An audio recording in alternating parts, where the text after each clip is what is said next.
इस वक्त बड़ी खबर आ रही है। शिया वक्फ बोर्ड ने बड़ा खुलासा किया है। अतीक मुख्तार का वक्फ की संपत्ति पर कब्जा है।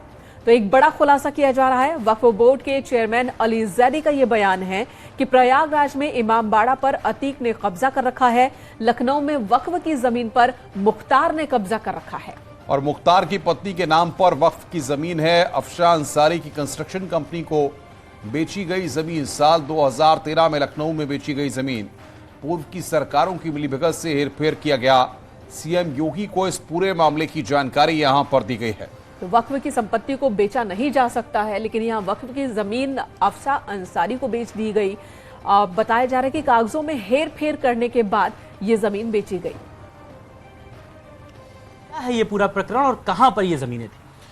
देखिए, एक तो प्रयागराज में जो अतीक अहमद से संबंधित प्रकरण था, वो प्रयागराज में इमामबाड़ा गुलाम हैदर जो वक्फ है उसमें था। उसकी प्रॉपर्टी को जो है उन्होंने मुतवल्ली द्वारा जो पूर्वकत है उसको मिला के और उस पर अवैध रूप से उसको ध्वस्त करके इमामबाड़े को वहाँ पे कॉम्प्लेक्स तामीर कराना शुरू किया था, जिसको जो है शिकायत के बाद जब सरकार बनी माननीय योगी आदित्यनाथ जी की, हमने उसमें शिकायत की, उसको ध्वस्त करा के उसमें संबंधित के खिलाफ सीबीआई जांच सुनिश्चित कराई गई है और जांच अभी आना बाकी है। लेकिन वो उसको जो अवैध निर्माण था उसको ध्वस्त करा दिया गया है। नई प्रबंध कमेटी वहाँ तश्कील कर दी गई है जो इमामबाड़े का पुनर्निर्माण कराएगी। ख़ास बात यह है कि इसमें वहाँ पे एक शिवालय है बहुत पुराना, उसको भी उन्होंने वक्फ में दर्ज करा दिया। और बातचीत करने के लिए लखनऊ से हमारे संवाददाता मोहम्मद शबाब हमारे साथ जुड़ रहे हैं। शबाब, जाहिर तौर पर ये सारी जानकारियां और इसलिए भी महत्वपूर्ण हो जाती हैं क्योंकि पुलिस और इन्वेस्टिगेटिव एजेंसियां इसी दिशा में अपनी जांच को आगे लेकर जा रही हैं। क्या जानकारियां मिल पा रही हैं?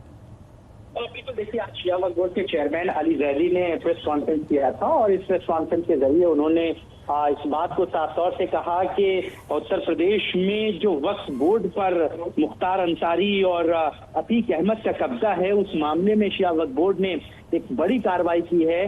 दो मामलों का उन्होंने जिक्र किया है। पहला मामला राजधानी लखनऊ का है, जहां पर मुख्तार अंसारी की पत्नी जो अफशा अंसारी हैं, उनकी एक कंस्ट्रक्शन कंपनी थी जिसे साल 2013 में वक्फ बोर्ड से कागजों में हेरफेर करके जो है वो बेचा गया था। उस जगह पर अपार्टमेंट बने हुए हैं, वहां पर लोगों को जमीनें बेची गई हैं और इस संपत्ति की कीमत करोड़ों में बताई जा रही है।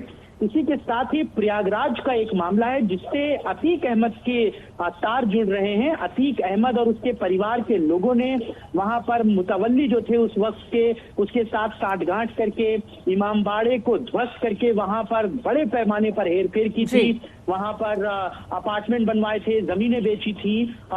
फिलहाल वहां पर प्रयागराज में तो जो कंस्ट्रक्शन हुआ था उसे जमींदोज कर दिया गया था। उस मामले में सीबीआई की जांच भी चल रही है। लेकिन लखनऊ में जो मामला है वो अपने आप में बेहद चौंकाने वाला है, क्योंकि जिस तरह से मुख्तार अंसारी की संपत्तियों पर वाकई शबाब अब ये जानकारियां सामने आ रही हैं, खुलासे हो रहे हैं, लेकिन बड़ा सवाल ये भी है कि जब ये हेरफेर हो रहा था तब कैसे मुमकिन हो पाया। खैर, अब कार्रवाई हो रही है तो उम्मीद होगी कि ये तमाम संपत्तियां वक्फों को वापस मिल जाए। रुक रहे हैं यहां पर एक ब्रेक के लिए। ब्रेक के बाद खबरों का सिलसिला लगातार जारी है। आप बने रहे हमारे साथ। आप देख रहे हैं न्यूज़ 18 उत्तर प्रदेश उत्तराखंड।